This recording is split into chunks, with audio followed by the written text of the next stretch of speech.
European leaders seek emotional support. The continent's leaders meet to discuss the impact of the U.S. elections. Quote, I owe you an apology, Colonel. I always thought you were cold, unimaginative, tight-lipped officer. But you're really quite emotional, aren't you? End quote. Major John Reisman, played by Lee Marvin in The Dirty Dozens in 1967.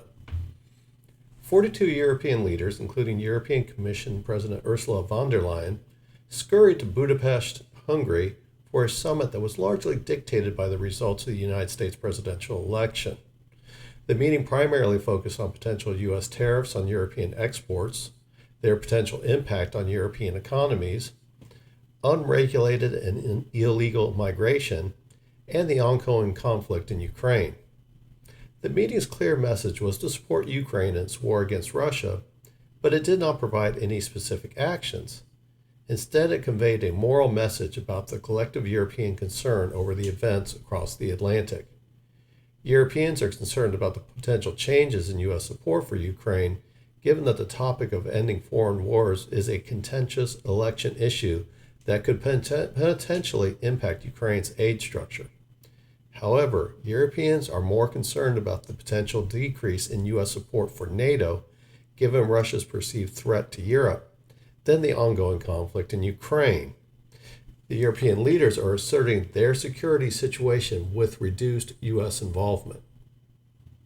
Sensationalist media on both sides of the Atlantic hyped the headline concern in Europe, which is that the U.S. may leave NATO or fail to fulfill its Article 5 commitments.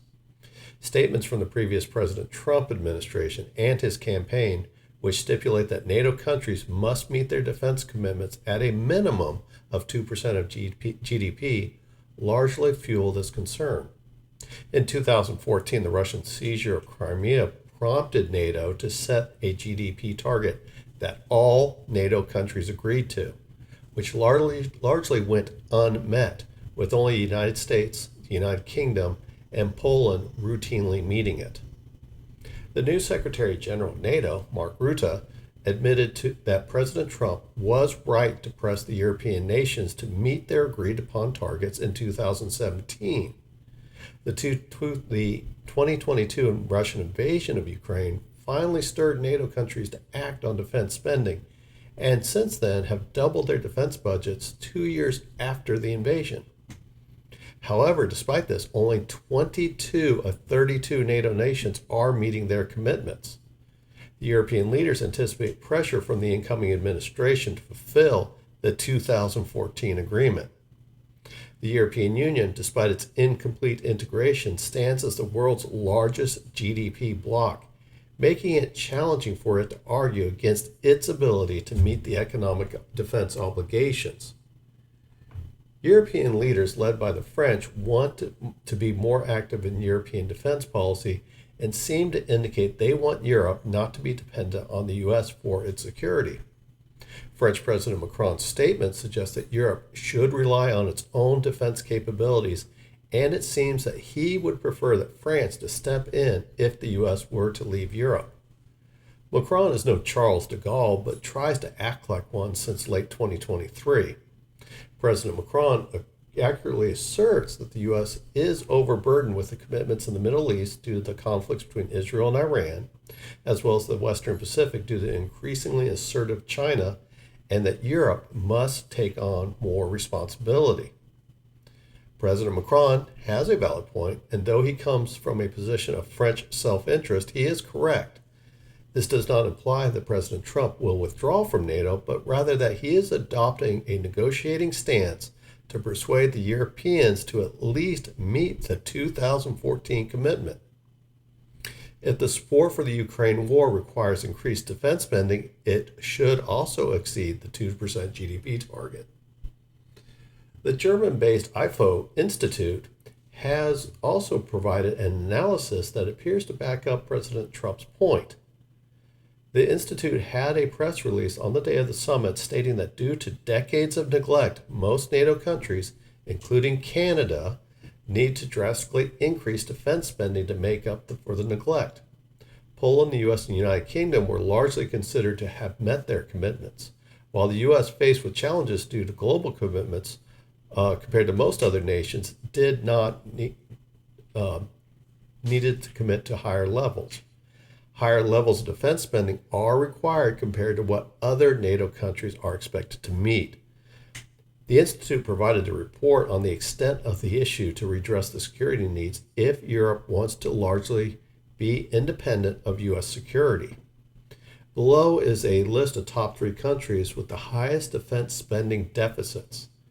Germany, $248 billion or 230 billion euros. Italy, $130 billion or 120 billion euros. Spain, $86 billion or 80 billion euros. Meeting the 2% GDP target won't make up for this deficit, and if a portion of defense budgets go to Ukraine in its war, they must be increased beyond the minimum target. The other issue lies in the lack of defense capacity to produce the necessary materials to bridge this gap. The laws of supply and demand dictate that the above figures will continue to rise due to the rapid demand for defense spending. This cost increase will persist until Europe addresses the supply side of the issue, either through increased production capacity or by procuring goods from outside the countries of Europe, such as the United States, Japan, and South Korea. Europe has found itself in a difficult situation. Despite their disapproval of the president-elect's harsh statements, it is evident that most NATO countries in Europe and Canada have a long way to go before they can assert a firm, rational, and defensible stance on their defense commitments when confronted with the United States on this issue. The issue does not lie in the U.S. leaving NATO, but rather in NATO's need to assume greater responsibility, including compensating for decades of neglect. NATO countries can anticipate pressure, persuasion, and potential public criticism to increase their defense spending commitments. Europe's nations must make difficult budget and geopolitical decisions to reach this commitment and next steps if they choose not to meet it.